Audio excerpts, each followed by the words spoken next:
Hello everybody, my name is NSeeks, and today we will be continuing my Black Ops 4 tier list series. Today we are going to be finishing the casual aspect of this with specialist, and then tomorrow we will be continuing with competitive weapons and then competitive specialist. So quickly, I want to just go over the ranks a little bit more since the specialist may change. There's a little bit more opinion to it. D still is just complete trash. It's mainly just like, it might not be a trash ability. It's more just because of the maps we are playing on. It's just a trash asset to use. C is mainly against situational, which specialist it's not really, you can't really have a situational specialist. You can, but not in really casual. B, it's good. There's some weaknesses about it for casual. It just doesn't provide really the explosive effect that is needed to be in the A and S tiers.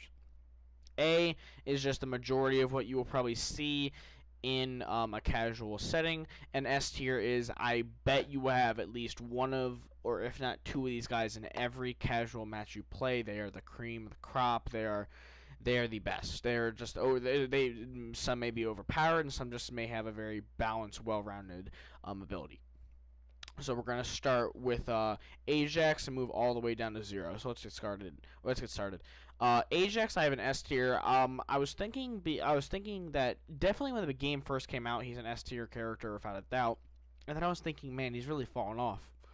But I don't think he's really fallen off. I just think people have just stopped using him because he's so overpowered. I mean, he really is overpowered. The 9-bang is insane.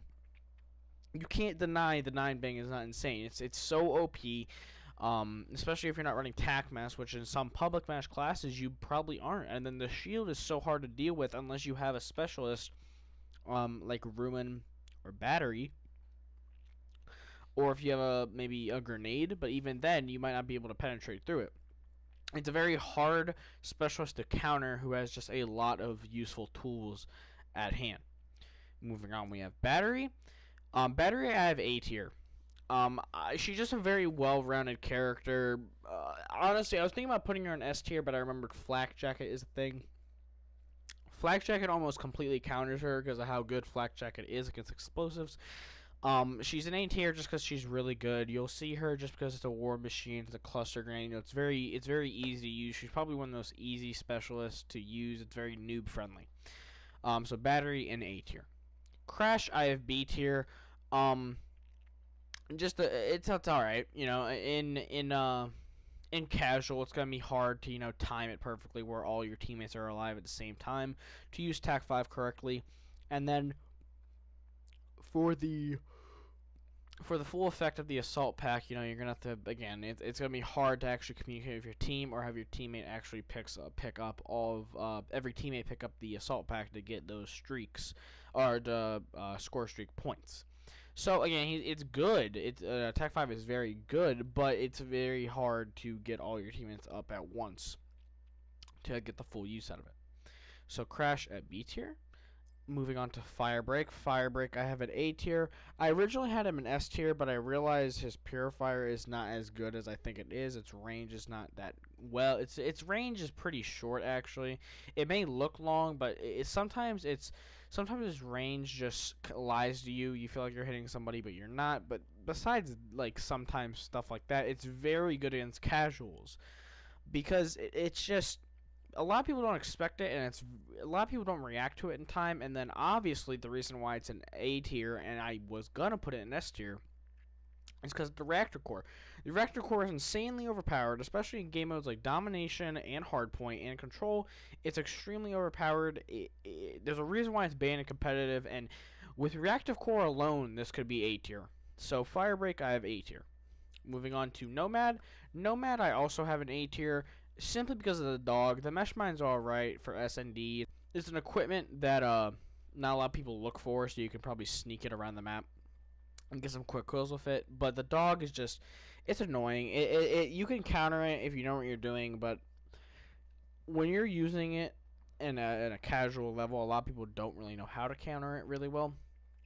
So the dog could be your main source of, firepower with a specialist and just forget about smash mines and even put it on a stun or something else. Dog carries this to an A tier. It's just so useful. It's OP. It's OP. I was gonna put an S tier, but the mesh mine is what kept it down to A tier. Moving on to Outrider. Outrider, I have a B tier. I haven't really played much Outrider, almost at all when it comes to like actually playing in casual play. But the Hawk, I've actually with the stats you see, I really never played her at all. I mainly play her in like custom games with friends. I can just tell though from like my experience of playing Call of Duty for my whole life that the Hawk is useful, but it's also like it's useful. It'd be useful for S&D, but at the same time, it may be a hindrance because you're focusing on that too much, and you won't be able to actually slay off your team. And it's gonna be more of a 5v6 for your team, and you're gonna have to. It won't be. To me, it just seems like Hawk is like too much of a. It takes you out of the game too long. Outrider, her bow, her sparrow bow, is probably one of the best DPS specialist abilities in the game. It's very easy to use, very easy to aim, and it seems like it's very accurate. I mean, wherever you point it, it's gonna go, and there's no awkward hitboxes, or it's very easy to use, and I truly do believe it's one of the best offensive weapons in the game. So Outrider, I have B tier. Moving on to Prophet. Prophet, I have S tier. Simply because the Seeker Drone is one of the best ways to stall an enemy and to get positioning on the map quick. It scares them off, or it stuns them, or you stun them and they square, and then you it gives you time. It's very useful. It's very simple, but just because it's simple doesn't mean it's not very useful. It's a very, very useful tool around the map, and it definitely creates space for you when you're trying to take those domination points. You're trying to get that last second control point on, say, like Nuketown or something. You throw a Seeker down, get the last kill. And then Tempest, obviously, because of the chaining. The chaining is what carries it. If it was just a normal sniper, would not have nearly gotten this high. But because of the chaining, especially in casual, a lot of times you're probably going to have a lot of people grouped up like stupidly, so it's gonna be like easy chains.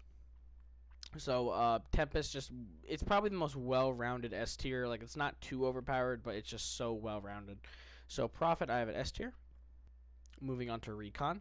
Recon, I have an A tier. Very useful in public matches because of the Vision Pulse, because of the Sensor Dart. You essentially, if you play him right, you can have almost unlimited knowledge of where people are in the map. Very useful. Nothing really more to say about this guy. It's hard to counter him unless you find him on the map. Just very useful character in general. Moving on to Ruin. Ruin, I have at B tier. Ruin is very fun to use in casual, but I don't think he's very useful. Considering some of the casual game modes, I feel like his grab spike is mainly like an SND, or like a hard point type specialist. It's just not going to be that useful. The grapple is, again, it's just a grapple. It's good for like a slayer. I would say, like like a roaming slayer. But besides that, it's just obviously you can win games with it, and your 5P potential to win games and your potential to get those crazy plays are insanely high. But it's not consistent enough, I think, to put it in A tier. So Ruin, I have him at B tier, but I could see him go to A tier very easily if you are playing against a very good Ruin. Moving on to Seraph. Seraph, I have at A tier. Annihilator, probably one of the best specialist weapons in the game. Comes to offense, very easy to use, very accurate, one-shot kill no matter what. And then the attack deploy beacon is what I have. This is why I have her at B tier and not C, and this is why I have her at A tier. Sorry, I'm sorry. Seraph is at A tier. This is why I have her at A tier and not B tier. It's because of the attack deploy.